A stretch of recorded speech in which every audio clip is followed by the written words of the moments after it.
Meu nome é Alan Moraes, eu sou gerente de tecnologia do Colégio Pectros. Eu também sou fundador e trabalho na startup chamada Savitec, que ajuda na parte de infraestrutura do Pectros e tudo mais.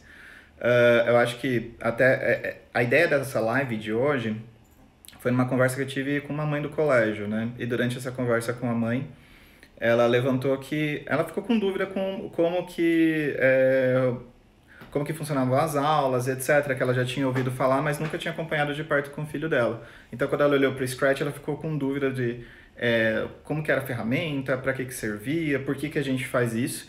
E depois que eu expliquei para ela, ela sugeriu e falou, nossa, Alan, eu acho legal você, de alguma forma, apresentar isso para os pais, tá? A ideia era que isso tivesse acontecido no nosso evento presencial, que foi cancelado por conta do coronavírus. Então, a gente aproveitou agora para essas novas plataformas para a gente poder mostrar para vocês a ideia do nosso projeto de tecnologia no Pectros e como que isso funciona, tá? Bom, então primeiro sobre mim, meu nome é Alan Moraes, eu sou gerente de tecnologia do Colégio Pectros, eu trabalho há uns 14 anos mais ou menos com TI, eu sou engenheiro da computação e eu também sou técnico em redes pelo Senai. Eu trabalhei em várias empresas, a última empresa que eu trabalhei antes de trabalhar no Pectros foi a Microsoft. Então eu tenho bastante conhecimento aí de uns 14 anos na área de TI, tá? Então vamos para o nosso tema aí, que é falar sobre tecnologia e educação, e principalmente falar como que o Pectros está usando e para que serve as aulas de tecnologia e tudo mais, tá? Bom, o primeiro ponto é por que ensinar tecnologia, né? A função principal da escola é formar para o futuro. Tá? Esse é o ponto principal. Agora, a grande questão é como que vai ser esse futuro, né? O que vai acontecer daqui para frente. Né? Quando a gente pensou em formar o que seria, né, a nossa aula de tecnologia, a gente chegou a dar uma olhada em alguns estudos que tem ao redor do mundo. O estudo que a gente usa como base chama The New Work Order, ele está disponível no Google, então é bem legal dar uma olhada, em PDF completo, ele é bem bacana. E nesse estudo ele fala que em 10 a 15 anos daqui para frente, 40% dos empregos vão deixar de existir porque eles vão ser substituídos por inteligência artificial e robótica, tá? Então quando a gente pensa nesse futuro que, claro, vai ter, existem diversas coisas que vão impactar em como o futuro vai ser daqui para frente, mas a gente não pode deixar de pensar em como que vai ser o futuro, levando em consideração que em 10 anos, a gente nem está falando em um espaço de tempo tão grande, 40% dos empregos podem deixar de existir, tá? É importante frisar que esse estudo foi feito para a Austrália com foco em como que a mão de obra da Austrália funciona. Como a gente não tem um estudo tão detalhado assim no Brasil, a gente acaba usando esse estudo aqui, tá? Então, vamos pensar o seguinte, vamos trazer para o Brasil se esse número for correto, tá? Eu peguei alguns dados do IBGE aqui para trazer para vocês, então a gente tem 105 milhões de pessoas que estão que chama pessoas economicamente ativas, né, que estão na idade ou que estão empregadas ou não. E dentro dessas 105 milhões de pessoas, a gente tem 35 milhões de pessoas que realmente são carteira assinada. Agora, imagina se a gente tiver uma queda em 10 anos de 40% desses empregos que vão deixar de existir. Não é que vai diminuir essas vagas e em algum momento no futuro eles vão voltar. Eles não vão voltar porque eles vão ser realmente substituídos por robótica e inteligência artificial, tá? Então a gente está falando aqui no Brasil, se for aplicado esses 40%, de 12 milhões de funções que vão deixar de existir nos próximos 10 anos, tá? Esse é o mercado que a gente está imaginando que o filho de vocês vai enfrentar lá no futuro. Então, levando em consideração isso, né, essa possibilidade, a gente começa a pensar em como que a gente tem que se preparar para esse futuro que está vindo, tá? Pode parecer, assim, muito abstrato, muito no futuro, eu vou falar então um pouco do presente, né? Aqui já está acontecendo a revolução tecnológica já vem acontecendo, a gente está falando principalmente agora de quarta revolução industrial, não sei se todo mundo já ouviu esse termo, mas os livros de história, inclusive o livro do Anglo já fala de quarta revolução industrial, na qual a ideia é que a gente vai ter robótica e inteligência artificial tomando o trabalho dos humanos. Né? Então, a gente, claro, não vamos falar só de fábrica, mas se a gente vai pensando em fábrica, pensa que você tem uma linha de produção gigantesca, que ela antes tinha uma série de máquinas, essas máquinas precisavam ser operadas por seres humanos, e as pessoas iam trabalhar nessas máquinas. O que acontece? Agora essas máquinas elas vão ser autônomas. tá? Elas já são, né, já começaram a ser autônomas, mas daqui para frente elas vão ser cada vez mais autônomas, né? Vai existir cada vez menos necessidade de ter pessoas trabalhando na linha de produção, tudo bem? Então, beleza, isso já é um exemplo, já vem acontecendo. Tem um exemplo super bacana da Mercedes, que é uma indústria aqui do ABC, e que ela, de diversos anos, já vem trabalhando, já vem com uma questão por conta das crises econômicas que vem acontecendo, ela contrata gente, demite gente, contrata gente, demite gente, e nos últimos 2 anos ela instalou uma indústria baseada em indústria 4.0, quase que 100% automatizada, né? Que não tem pessoas realmente trabalhando nessa linha de produção, tá? Aqui falaram que a Toyota Sorocaba é assim, a DEA, né? E é verdade, né? Isso é uma tendência que cada vez mais vai acontecer, tá? Isso já é presente, a gente nem precisa olhar tanto para o futuro, mas a questão é que a gente começa a ver isso de maneira muito sutil, tá? Por exemplo, vou falar de bancos digitais. Tem um estudo da CUT, né, que é a Central Única de Trabalhadores, que obviamente, eles estão defendendo o direito deles, etc. E eles estão mega revoltados, porque realmente os bancários estão perdendo emprego para a transformação digital, né? Então, tá vendo a transformação digital e o que o Itaú, o Santander e Bradesco estão fazendo? Eles estão fechando as agências físicas e levando esses clientes que são de agência física para uma agência digital. A minha agência, por exemplo, no Itaú, ela é 100% digital, ela não existe fisicamente. Então, a pessoa do café, o segurança, o caixa eletrônico, o próprio bancário, o gerente de conta, etc., que ficavam todos fisicamente naquela agência lá, eles simplesmente deixam de ter função, tá? Então, a diferença dessa revolução, dessa quarta revolução industrial, é que a gente não está falando só de linha de produção ou de pessoas com baixa escolaridade que vão perder empregos. Até pessoas de curso superior podem ser automatizadas, elas vão ser automatizadas nesse processo. Tá? Então, ó, falando em Brasil, já a CUT, isso é uma matéria que está lá no site deles, ela já acredita que 64 mil postos de trabalho foram perdidos nos últimos 5 anos por conta dos bancos digitais. Tá? Isso é presente. Então, é só você jogar no Google PDV Itaú, que você vai ver que eles estão dispostos a pagar 2 bilhões de reais em causa trabalhista, em acordos trabalhistas, para poder trabalhar com banco digital. Tá? Então, esse é o mundo que a gente já está vivendo. Tá? Então, é importante vocês entenderem que, beleza, isso já é presente e daqui para frente isso vai acontecer cada vez mais de maneira mais pesada, tá? Porque, de maneira geral, faz sentido, tá? Só que qual que é o problema disso? E a tecnologia, ela não entende muito assim bem e mal, vamos dizer, né? Ela não, quando a gente fala em programação em si, você pode fazer um programa para uma coisa boa e um programa para uma coisa ruim. Ela não decide isso. A gente precisa de outras ciências estudarem, principalmente as ciências sociais, analisarem essas questões para... Não, beleza, ó, a gente deveria estar fazendo isso ou não deveria estar fazendo aquilo, tá? Só que qual que é a questão? A tecnologia está avançando muito mais rápido do que as decisões de governo, etc, tá? Ninguém sentou, ou provavelmente vocês nunca devem ter parado para pensar que na hora que o seu banco vira 100% digital, você provavelmente vai estar aceitando em tirar vagas de emprego de outras pessoas. Porque as pessoas ainda não estão discutindo isso, apesar disso já estar acontecendo, tá? Dever de casa, que eu vou deixar para vocês, assistam um documentário da Netflix que se chama Indústria Americana, que é super bacana. E daí é bem legal porque ele trata muito disso. Ele trata que uma indústria chinesa vem para os Estados Unidos, ela começa a produzir, começam a ter discussões entre os funcionários e os coordenadores, porque os americanos trabalham diferente do que os chineses, e chega um momento no final, tô dando spoiler, mas chega no final do filme que o dono da empresa chinesa fala, cara, vamos colocar robô aqui e pronto. E é isso, e não tem discussão, é para aí que o mundo está indo, tudo bem? Bom, beleza, tem gente que acha que é alarmista, tem gente que acha que é preocupante, etc. Eu não sei dizer porque a minha função como pessoa de tecnologia é apoiar o desenvolvimento tecnológico. A gente precisa que as outras áreas estudem isso para ajudar a gente a olhar. Por exemplo, a inteligência artificial, ela pode fazer uma coisa boa, como você pode programar uma inteligência artificial para guerra. É totalmente possível. E falta discussão se isso faz sentido ou não. Tá bom? Se a gente deveria estar programando robô para ir para a guerra ou não, se deveria ter drone automatizado com capacidade de disparar míssil, enfim. São coisas que já aconteceram, a gente já tem, e que a gente não decidiu como sociedade se isso faz sentido ou não para a gente, para o mundo que a gente quer viver daqui para frente, tá?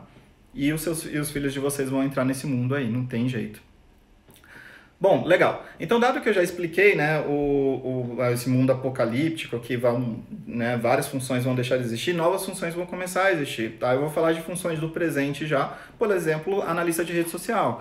Analista de redes sociais, se você olhar, sei lá, num banco de emprego de 10 anos, não existia essa função, né? Que basicamente é uma pessoa que entende de marketing, entende como que plataformas digitais funcionam, Instagram, Facebook, etc., para ter um diferencial competitivo para aquela empresa, é uma função nova. Que habilidades que a gente tem que desenvolver para criar um aluno que vai ser um analista de redes sociais, por exemplo, a capacidade de escrever bem, de entender de tecnologia, de usar N ferramentas diferentes, se adaptar a mudanças, né?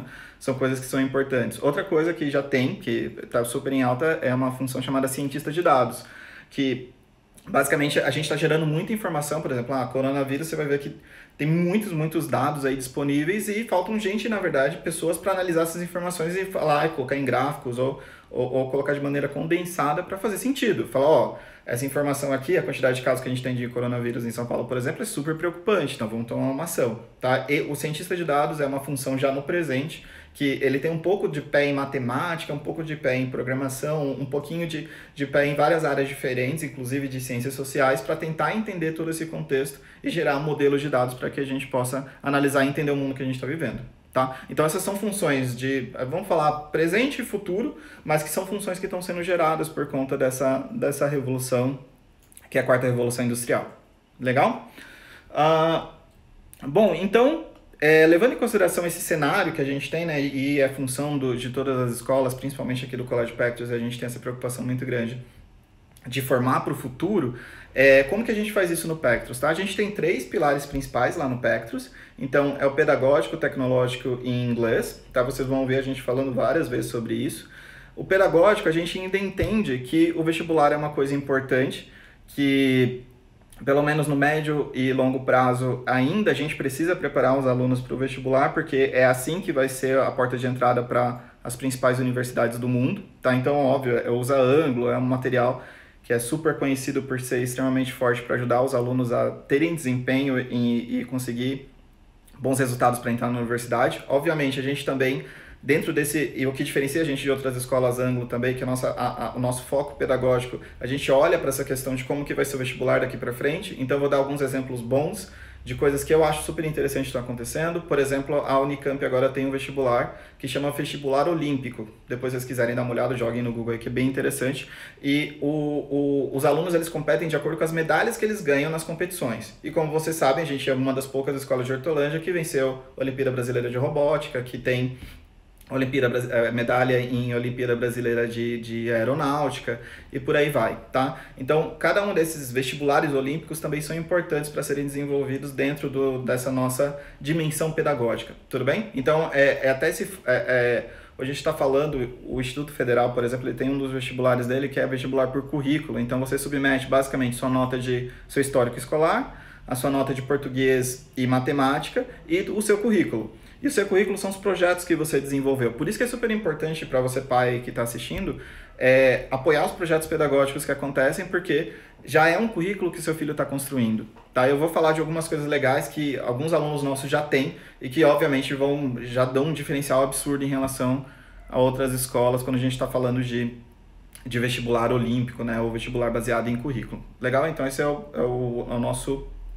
a nossa dimensão pedagógica, né?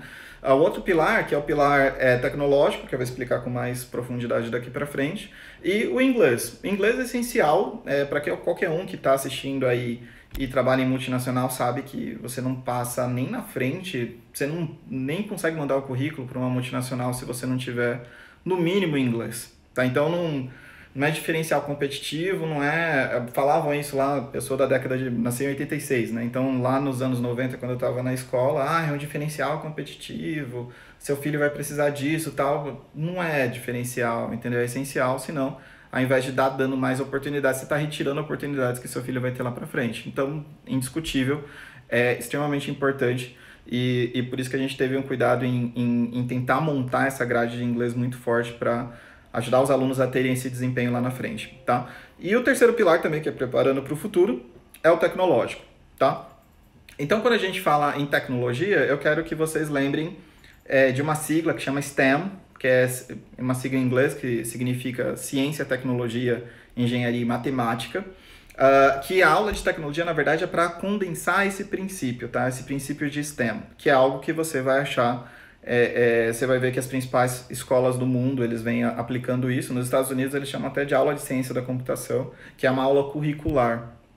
Tá? Por isso que a gente não optou, no contraturno, são projetos específicos. Não, é curricular, porque além da gente entender que é super importante na formação do aluno, é assim que o resto do mundo faz. Pelo menos os países que a gente está se comparando, principalmente com os Estados Unidos, Japão e Austrália. Tá? Então, e é também o que está sendo recomendado lá no The New Work Order. Se você ler, ele vai falar, o governo tem que tomar essas atitudes. Então, todas as atitudes lá que eles estão falando que o governo tem que tomar do ponto de vista tecnológico para preparar a mão de obra, preparar os alunos dele para o futuro, a gente faz lá no Pectros. Tá?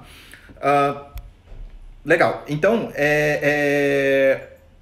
uma coisa super importante, tá? Que quando a gente está falando de tecnologia no Pectros, tá? O que a gente entende por tecnologia? Quem que vai ser esse cara? Significa que no futuro todo mundo vai ser engenheiro da computação? Todo mundo vai ser, sei lá, cientista da computação? Não. Tá. Significa que todas as funções, de alguma forma, vão ter impacto direto de uso de tecnologia. Tá? Então a gente está chamando isso de alfabetização digital. A alfabetização digital, ela não tem a ver simplesmente com você usar o Facebook, o Instagram ou mandar mensagem no WhatsApp. É você ser gerador de conteúdo. Os professores estão sentindo isso agora, né? Porque quando você assiste o YouTube, você fala, beleza, o cara tá ali, tranquilo, né? Deve ser tranquilo fazer. Agora, quando você começa a gerar conteúdo, que você vê a dificuldade que é gerar isso. Porque consumir conteúdo é diferente de produzir conteúdo quando a gente está falando de ferramentas tecnológicas, tá? Vou dar um exemplo clássico, tá? Datilografia. Ninguém mais faz aula de datilografia. Eu acho super importante, tá? É uma das coisas que eu sempre pego no pé dos professores para ver como que tá a velocidade de digitação dos alunos. Isso é um mega diferencial competitivo que era feito nos anos 80 e 90 e a gente perdeu. Por quê? É entendido que todo mundo digita. Então não faz sentido você ter aulas de datilografia, porque todo mundo tem que digitar. Não é, vou contratar uma pessoa, mas você sabe digitar? Não tem essa questão, entendeu? E existia um curso de datilografia 10, 15, 20 anos atrás, né? Que inclusive eu acho super legal. Até quem fez curso de datilografia, parabéns, porque normalmente são pessoas que digitam muito bem, tá? E eu tenho uma preocupação também de manter a velocidade de digitação, porque impacta diretamente no meu trabalho, tá? Isso, então é uma coisa super importante, tá? O que eu quero fazer de paralelo em relação à datilografia? Era um curso separado que as pessoas faziam, isso dava diferencial competitivo, etc. E hoje em dia é entendido que todo mundo tem que fazer, do mesmo jeito que a gente está falando de tecnologia. Quando a gente falar de nuvem, internet das coisas, big data, Arduino, e por aí vai, não é, a expectativa do mercado de trabalho daqui 10 anos não é que, nossa, o cara fez curso disso. Não, é normal. Entendeu? Vou salvar um arquivo, vou salvar na nuvem. Hoje a gente ainda tem gente que faz piada para tentar entender e tal. Para quem já é millennial e geração X, geração Z, cara, tranquilo. Para quem é um pouco, né, um pouco mais antigo, ainda sente que tem esse impacto do que é nuvem, do que, vou subir o arquivo na nuvem, mas, sabe, não deixa muito claro o que é o conceito disso, né? Para os nossos alunos daqui para frente, né, isso é uma que, no mundo que eles vão viver, isso vai ser essencial, não é diferencial, não é, nossa, ele fez curso de nuvem. Ele tem que saber, tá? Esperado que você saiba fazer esse tipo de coisa daqui 10 anos. Hoje já né? O que vocês estão vendo aí do Covid, provavelmente todo mundo aí está trabalhando de home office, ninguém perguntou se você sabia mexer no Zoom, no Teams, em qualquer ferramenta de videoconferência. Todo mundo falou, amanhã é isso, né?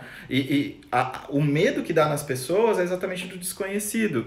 E a diferença é que os nossos alunos vão conhecer, porque eles vão ter contato com vários tipos de plataformas diferentes, tá? Então a gente não está falando que todo mundo vai ser engenheiro da computação lá na frente, mas a gente vai estar falando que eles vão ter contato com vários tipos de ferramentas diferentes e que, por exemplo, quando ele chegar no trabalho e alguém sugerir, cara, vamos usar um robô aqui, ele fala, não, beleza. Ele não vai achar que o robô é um Robocop, entendeu? Ele fala, não, pode ser uma placa Arduino. Eu estava conversando até com uma mãe, com essa mãe, inclusive, que foi super interessante a conversa que a gente teve. E eu falei, pensa o seguinte, você quer trabalhar numa empresa que gerencia buffets em outras empresas que são multinacionais, né? Que são, tipo, tem um richozinho para o pessoal almoçar em determinados horários. Ela é responsável por uma série de times em diversas empresas. Imagina que hoje, né?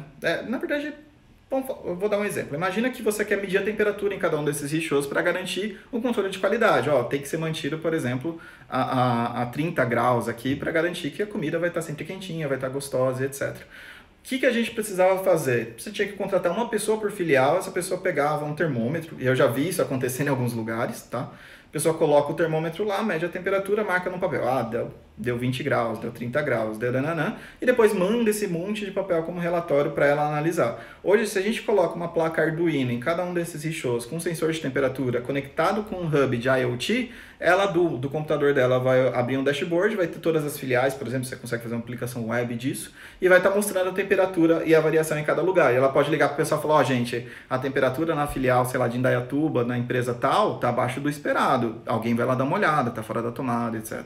Tá? Isso é possível, a gente está vendo essas coisas começarem a acontecer, em 10 anos vai ser extremamente real. Tudo bem?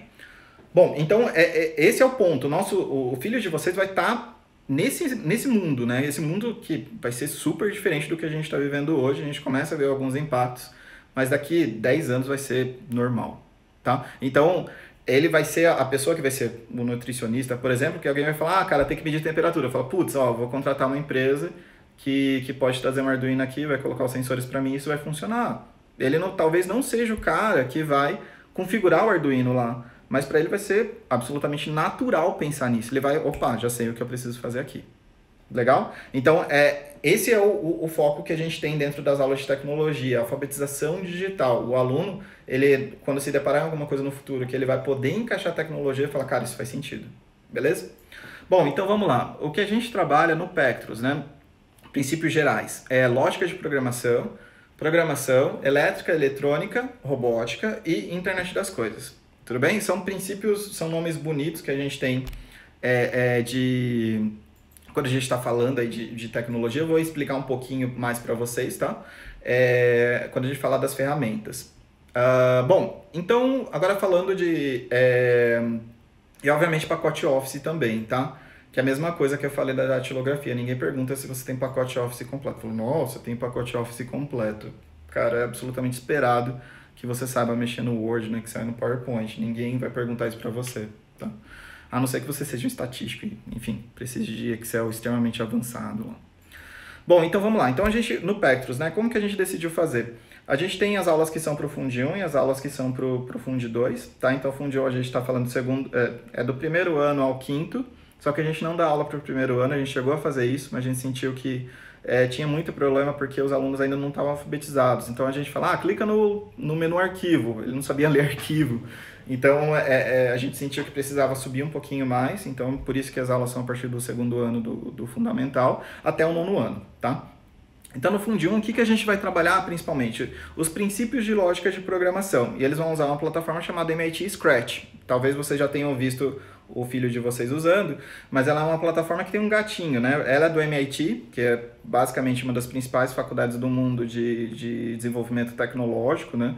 De pesquisa e tudo mais, é o sonho de consumo de qualquer pessoa que faz engenharia da computação estudar no MIT, e eles desenvolveram o Scratch, que é basicamente o software que é utilizado em toda a parte do mundo aí, né? Então, é um dos principais softwares que tem. Existem outros, claro, mas a gente usa o Scratch, que é o software que tem maior adesão, tá? Então, o que você aprende no Scratch, tá? Parece um gatinho. Vou dar um exemplo aqui, tá? Imagina que a gente vai falar de plano cartesiano. Plano cartesiano, imagina, é um plano que é dividido em coordenadas x e y, e quando você vai desenhar uma reta, você tem 2 pontos no espaço, você liga esses 2 pontos e de repente você tem uma reta. É super abstrato. Nem é uma matéria, quando a gente está falando de matemática, um pouquinho mais para frente, é de quinto ano, sexto ano já, um pouco mais para frente. A gente consegue usar o Scratch para explicar esses conceitos já para um aluno a partir do segundo ano. Então, o que a gente faz? A gente fala, a gente vai colocar um gatinho aqui. Para você fazer o gatinho andar daqui para cá, ele vai andar em x. Tudo bem? Então, quero aumentar x, então você vai somando em x. Quero diminuir x, então eu vou fazer menos x. Ou seja, você já trabalha números inteiros e trabalha também o negativo, positivo, né? Que são os números inteiros. E daí, eu quero fazer o gatinho subir e descer. Então você vai mexer em y. Então, mais y, menos y. Pronto. Você não precisou explicar o mega conceito de plano cartesiano e tudo mais, tá? Para o aluno já ficou claro aquilo. Falar, legal, para o gatinho andar para cá é x, para cá é y, para fazer para cima e para baixo é y. E depois, quando ele se deparar com o plano cartesiano, ele já vai fazer essa referência no alto. Não vai precisar passar tanto tempo tentando explicar e contextualizar e criar um grau de abstração na cabeça da criança, porque ela já abstraiu a partir de uma plataforma que tem uma cara de um joguinho, né? Mas obviamente ela é muito mais complexa que isso.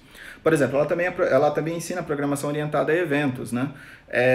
Porque também outro conceito é uma programação baseada em blocos. Então são bloquinhos de programação, tá? Então, por exemplo, eu quero fazer o gatinho andar para a direita. Você vai pegar lá no Scratch e vai puxar assim, quando a seta para a direita, quando a tecla seta para a direita for clicada. Esse é um evento que vai disparar alguma coisa, enfim. Quando a gente está falando de JavaScript, C Sharp, Java, enfim, uma série de linguagens de programação, elas também são orientadas a eventos, né? Você pode linkar que determinada coisa aconteça. Você criou lá uma calculadora do Windows, quando você clica no botão, ele vai disparar um método por trás. E, na verdade, esse evento é a mesma coisa que ele vai usar numa linguagem de programação, beleza? Então, é bloco, porque ela é uma linguagem de programação de bloco, né? Então, você vai colocando bloquinhos e isso vai executando uma série de princípios aí, tá? E a partir daí a gente consegue trabalhar a lógica de programação, tá? E é legal que agora eles traduziram para o português, antes era só em inglês.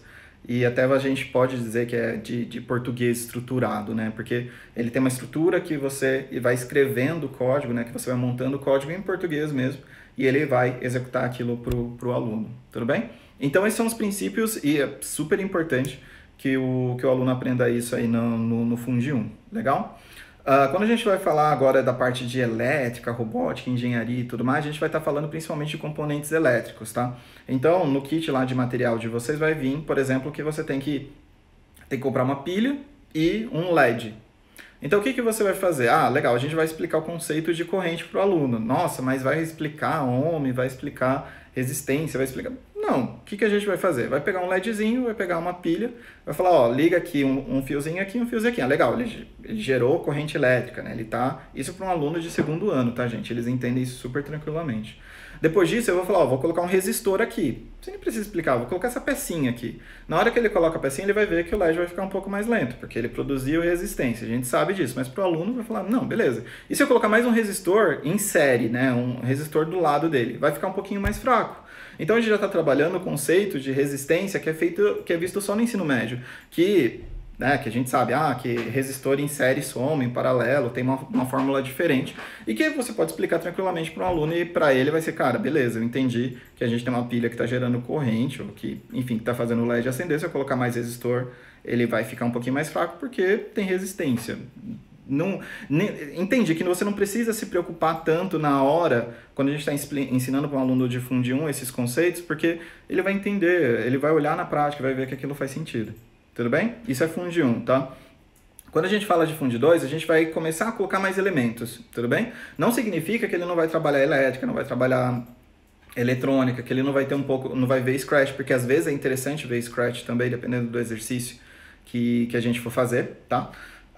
Mas a gente vai introduzir coisas um pouco mais complexas, tá? Então a plataforma principal que a gente vai usar para programação é o Visual Studio Code, que é uma plataforma da Microsoft, open source, roda em Linux, roda em Mac, é super aceita hoje no mercado, inclusive mercado open source, dominou o mercado de desenvolvimento web principalmente, para quem vai fazer só HTML, CSS, JavaScript, Angular, enfim. O Visual Studio Code é uma ferramenta super bacana que é mais utilizada aí no mercado. E o Visual Studio mais complexo que vai ser o Visual Studio Community, a versão que a gente vai usar, que tem mais coisas que o aluno vai ver e que daí sim a gente vai usar C Sharp e tudo mais, que também é interessante para ele aprender de linguagem de back-end e tudo mais. Legal? Beleza. Me falaram aqui que meu tempo está acabando, eu falo muito.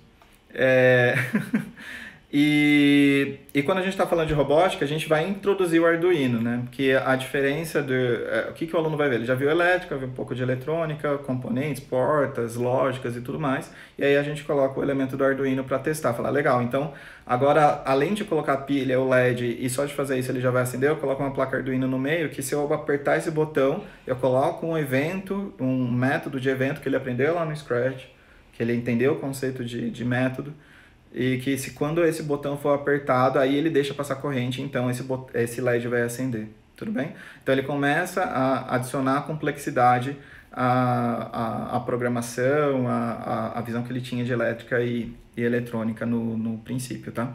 E Arduino, basicamente, não sei se todo mundo conhece, mas é a plataforma número 1 para desenvolvimento de equipamentos de internet das coisas, robótica e por aí vai. A maioria dos drones que você vê, que você acaba observando voando, esses robôs que limpam, varrem a casa, etc., ele tem uma placa Arduino rodando dentro dele, tá bom?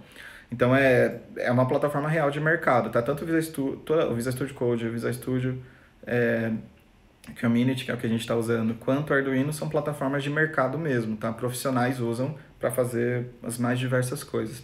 Legal?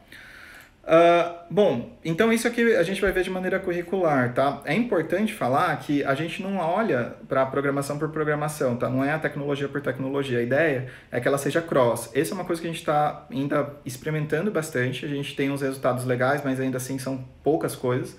A gente está cada vez mais tentando linkar as aulas dos professores com conteúdos das matérias de tecnologia, tá? Se você olhar lá no meu GitHub, é github.com/Alan C. Moraes, você vai ver alguns exemplos em JavaScript de aulas multidisciplinares de física, matemática, etc., que é para o aluno construir calculadoras, onde ele vai entender a lógica de programação por trás de uma fórmula matemática, enfim. Então isso é uma coisa que a gente está construindo, mas o nosso objetivo também é conseguir interligar melhor as matérias, tá? Tentar tirar física, matemática, etc. do abstrato e trazer para o real, usando tecnologia, tá bom? Bom, para finalizar, né? O que a gente tem de coisas bacanas aí de resultados, né? Desculpa, só tem uma outra coisa, o Clube de Tecnologia, né? Por que a gente criou o Clube de Tecnologia? Para aí sim a gente ter desenvolver habilidades avançadas com os alunos, principalmente falando de tecnologia, também desenvolvimento de projetos e participar de competições escolares, tá? Então, o Clube de Tecnologia é recomendado que seja a partir do Fund 2. São alunos que eles vão ter tutorias, não são aulas, são tutorias nossa, minha, do professor Aparecido, do Matheus, tá? Nós somos em 3 pessoas lá no time de tecnologia do Pectros, né?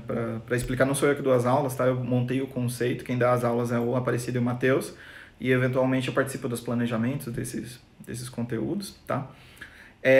E daí a ideia dentro do Clube de Tecnologia é fazer uma tutoria para os alunos desenvolverem projetos que eles querem fazer, tá? Claro, a gente vai tentar filtrar os projetos que são mais bacanas e principalmente que vão gerar resultados legais para eles, tá? Vou dar um exemplo aqui do Icehead, que vocês já devem ter ouvido muito falar, e basicamente foi um projeto que foi desenvolvido por alunas do 8º, eu acho que agora estão no 9º ano, que ganhou agora, foi destaque da 3M na Feira Brasileira de Engenharia e de Ciência, Tecnologia e Engenharia, que chama FEBRACE, é a principal feira nacional disso. Eles receberam o prêmio de destaque da 3M, da região, então eles vão lá conhecer a fábrica da 3M, entender os engenheiros, ver onde é o P&D da 3M, que acho que é um projeto super legal, e além disso a gente ficou em 4º lugar no Brasil, e na área de ciências e saúde, tá?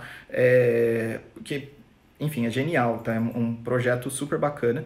O objetivo do projeto, para vocês terem ideia, imagina assim que pessoas, quando elas estão passando por tratamento de câncer, é muito comum, durante a quimioterapia, perder cabelo, e essa queda de cabelo acontece porque existe um aumento de temperatura no couro cabeludo, né? Então, é um tratamento que já é feito, inclusive no Brasil, que essas pessoas passam por um resfriamento da cabeça e tem que fazer algumas sessões. Cada sessão custa em média R$500 hoje, que é um equipamento bem caro. E a ideia das meninas foi fazer um protótipo desse equipamento, só que de baixo custo, tá? Então, a meta deles era conseguir fazer um componente inteiro que custasse completamente R$500. Ao invés de ser uma sessão custar R$500, o equipamento inteiro, que ia ser entregue para a comunidade, já foi feito isso inclusive, o projeto ele é open source, esse projeto ele pode ser utilizado por qualquer hospital que queira tocar, né? Claro, aí vai ter uma parte de saúde, etc. Foi muito legal que eles tiveram tutoria, né? Tiveram a banca deles, para você ter ideia, eram de pessoas de PhDs da Unicamp que entendem de oncologia e estavam discutindo, acharam super bacana o projeto e começaram a pensar em quais seriam as próximas fases, que pelo que eu entendo uma das fases que essa PhD em oncologia sugeriu era teste em humanos, que eu achei genial, mas obviamente ia precisar de um instituto de pesquisa para continuar esse projeto, tá? Então, pensa, isso daí são crianças de 12 anos, tá? Agora estão 14. Eu com 14 anos, sei lá, tava jogando Super Mario, né? Então imagina, essas meninas já foram campeãs, né? Ficaram em quarto lugar no Brasil inteiro de um projeto desse, né? Uma coisa muito bacana. São coisas assim que a gente desenvolve dentro do clube de tecnologia, tá? Tem uma prova porque é um número limitado de alunos que a gente consegue dar essa tutoria, realmente são alunos que têm que estar na pegada, os pais têm que se envolver, tá? Tem um certo custo porque às vezes eles têm que ir para evento, tem que ir para um lado, para o outro, tem viagem, tem hotel, os nossos funcionários vão, obviamente o custo é nosso, mas quando os alunos vão participar, os pais eles têm que fazer também um certo investimento. Então, é realmente para quem está com vontade de desenvolver projetos inovadores, tá? Então, esse é o Clube de Tecnologia.